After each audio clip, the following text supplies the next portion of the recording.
Now, the last time we worked on this is our YETMAN Honda for Chuck Dearborn. The last time we worked on it, we sealed the tank. Once that I saw we had the whole inside coated, and if you can look in there, and I'm not sure you can, but it looks like there's glass inside the tank. It looks beautiful. I wonder if I'm going to be able to get a picture of that later.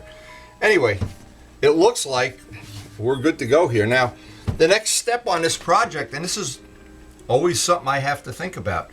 50 years ago, this tank's 50 years old, and maybe between then and now, this tank has been painted, and it looks like it's been painted more than once.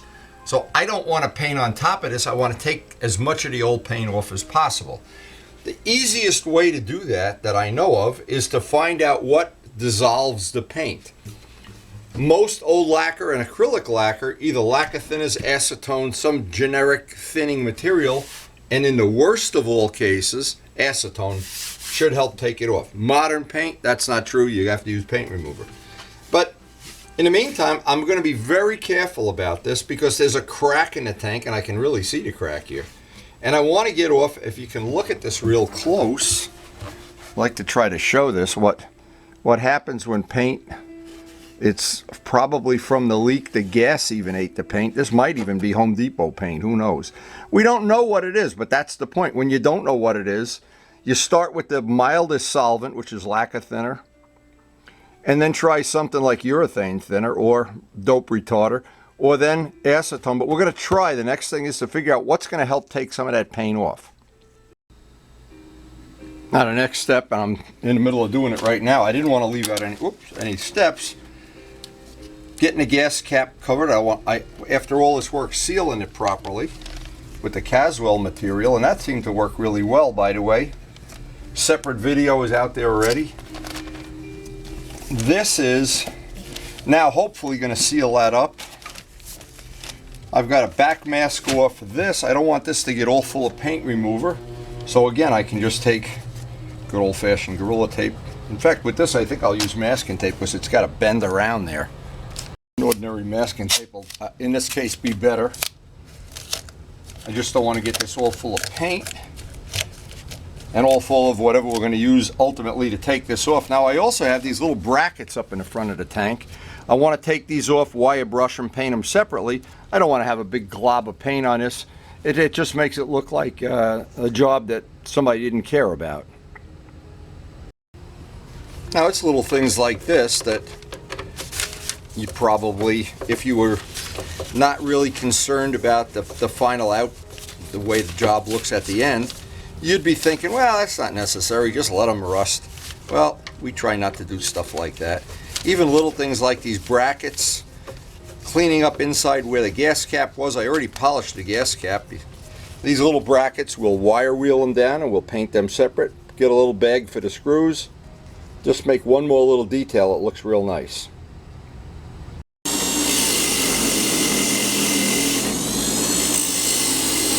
Now granted, this is a small detail, you probably don't even see it, but you know, the objective of everything, well, most of the things, the objective of everything I try to do is just make it just a little bit nicer than the factory did, and probably this is one of the little details. They just put a coat of barbecue paint on that. Well, we're going to put a nice coat of paint on that. And here's one of the rusty ones. And we just try to make it just a little bit nicer than every little step. Even polishing up the cap, polished up nice the other day. I'll run these screws before I put them back on the buffing wheel. They're nice and shiny. Every little step, and this will put a nice coat of black paint on. Even little details like this, it all adds up in the very end. So as I tried to explain before, our first test, very simple test. This is ordinary lacquer thinner, the cheapest of the materials. And if you try something like this, you know, sometimes it's going to work, sometimes it's not, depending on the finish. I want that to soften it up, and we'll see if it starts to come off. Sometimes it's not going to come off, in which case, and we don't even know, this may be some kind of paint. It's 10 years old, 20 years old, 50 years old. We're just trying to, of course, I could sand it all off, but then it's just such a mess in the shop. This is the lesser of two evils. This is the devil we know. Now it looks like whatever paint this is on here, it doesn't really want to come off with ordinary lacquer thinner. But that's always the first thing to try because it's the least, what would be the right word, penetrating of all the materials. And this, I hear it's starting to soften it up a little bit. I shouldn't say that. I'll give this a minute or two just to see if it softens up the paint. But then we'll go on to urethane thinner, which is a little bit stronger, and dope retarder, butyrate dope retarder, a little bit stronger. They're more penetrating. This is not, to be honest, this is not cutting it the way I was hoping. So we're going to abandon this, go on to the next step. So the next thing is ordinary urethane reducer. Again, this is getting up into the area where, yep, this is a lot more money. And it's not the money, it's that I don't want to make this kind of a mess in the shop if I don't have to. So let's just see if this is going to cut it. And in the worst of all worlds, we're going to have to use paint remover. But because I don't know what paint this is. It's always the unknown, and I'm sure Chuck doesn't know. And if we were using Rust-Oleum, say, as an example, this paint would already be off, and this isn't cutting it at all. So the last of the tests will be, we'll see if acetone doesn't cut it, we got to use paint remover. And because we're expecting snow today, I was hoping I could do this whole thing in the shop here. And it does not look, I can usually tell right away, it does not look like acetone is going to cut this either the way I wanted to, so I think we're going to have to resort to maybe either paint remover or sanding it off altogether. Because there's a lot of paint on here. This is not a one, I think this tank might have been painted more than one time. And if acetone isn't softening it up, isn't taking it off, well, then it's sandpaper or paint remover. And who knows? Yeah, who knows how old the paint is? Who knows what the paint is? Now, there's several different kind of paint removers. This is just the last one I used. I do remember this stuff was okay, but this looks like it's all dried out. I don't know, so, and if that's the case, this looks like it's old and dried out. Well, if that really is the case, we're going to find out in a minute or so. It's probably, and I see it's taking it right off, so. But I hate to use this stuff. This stuff is so bad on your skin, and you get any on your clothes, you can throw the clothes away, and this is really old. It's supposed to be a liquid. Well, this isn't really a liquid here, but we'll see. It does look like it's softening up the paint. We're going to see. We'll give it a few minutes. If not, we're just going to go outside and sand it outside with sandpaper, because I don't want to make that mess in the shop. You know what happens on days that the baby is coming over and then there's dust everywhere, and I really don't want to do that if I don't have to. But this looks a lot, well, let's see. If this doesn't do it, I guess we're going to chuck this out anyway. It's going to be Sandpaper City. Now, usually you would let this sit for 5-10 minutes, some amount of time. I just want to see what this is going to be. I have my paint remover bucket. Yeah, it's taking it off. It takes forever for this stuff to work. And because it's old, it's probably not going to even work anywhere near as well as it should. So it may be that I'm locked in here to a sanding, getting this off with sandpaper. Now see here, it's all body work. Ooh, this is what I was afraid of. We're going to find out. Once you start digging down, drilling down into these parts, well, you never know what you're going to find.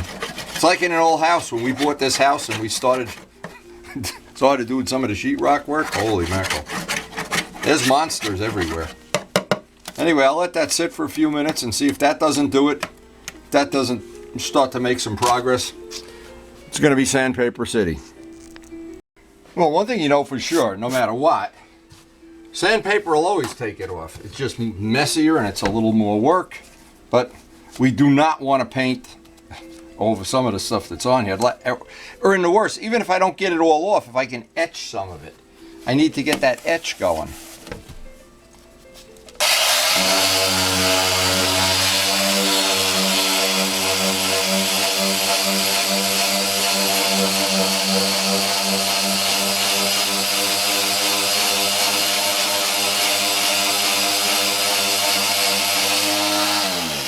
Now, just as an example, if you happen to wind up having a helper, and we almost never have a helper here, but if you did, he could hold the shop vac or a vacuum cleaner hose here, and you wouldn't have this to deal with. You'd have less of it.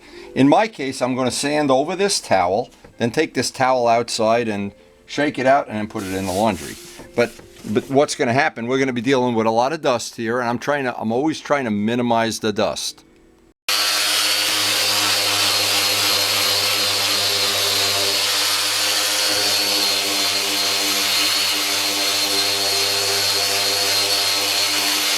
A lot of body work on this side of the tank.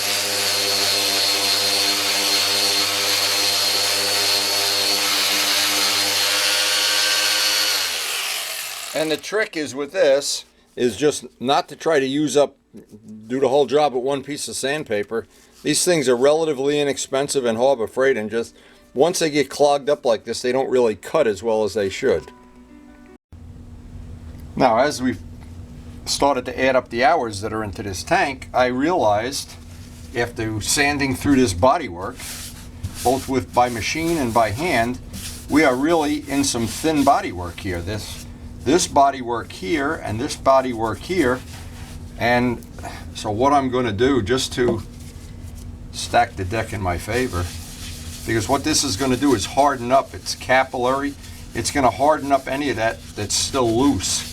And I guess I'm not going to be able to get this as pretty as I thought I would be, because I don't want to make it any thinner than it should be or has to be.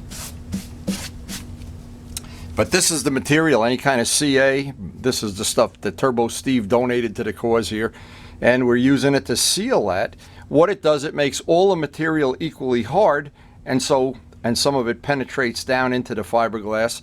And so what'll happen, we're already sealed on the inside, but I don't want to grind through and have some real thin spot where it's going to be prone to crack.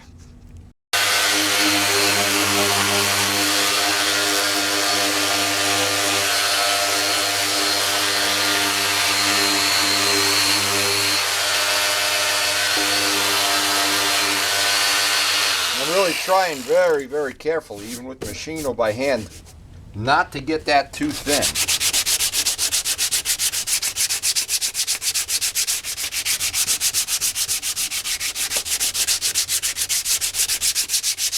Now, there's a certain amount of this you can do with all these sanding machines, and there's a certain amount you just have to tough out and do by hand. And from this point on, we're probably going to do most of it by hand. Let's see, I'm getting close here. Again, I just don't want to make that, and it's in a curved area, I don't want to make that any thinner than I have to.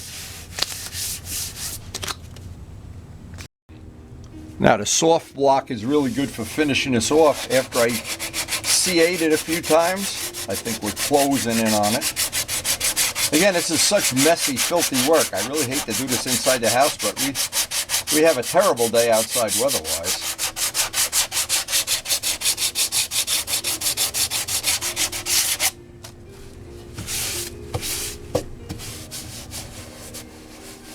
Now, there's only a certain amount here that realistically you can do, and I think we're coming up on that part.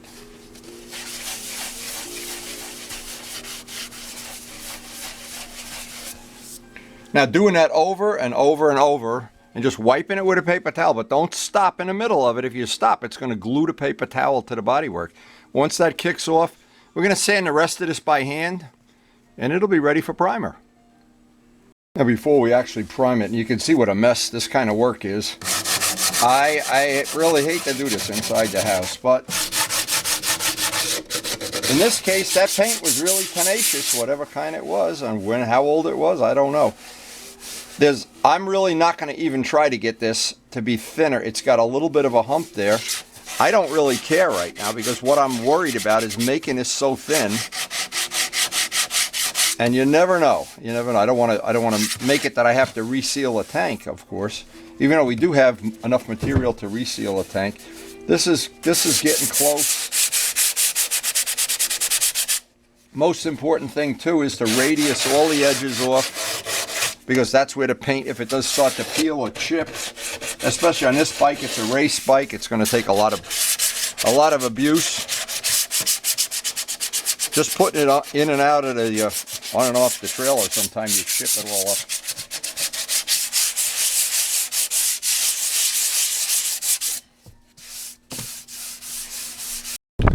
Now I'm going to try to put the first coat of primer on. Put it in the garage to dry, self-etching primer. The problem here is the wind is howling and it's going in one direction. My table is frozen into the ground from the last snow. It's going to be difficult. This is not.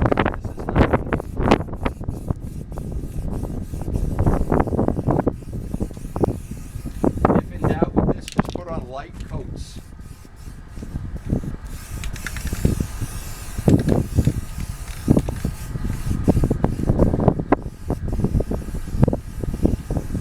In fact, I'm going to put very light coats on.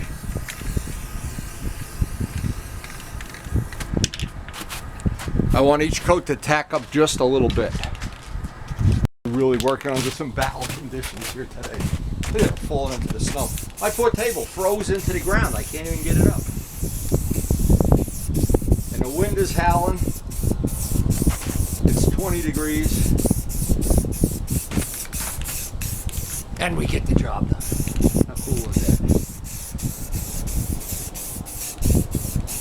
And again, with this primer, with self-etching primer, light coats, each coat has to dry, each coat has to sit here. I'm just going to let one coat go on here, put it in the garage for an hour, 2 hours, come back out, put another coat on. By the end of the night, I'd like to have 2 or 3 coats of primer. That'll give me some material to sand next time we get to work on this.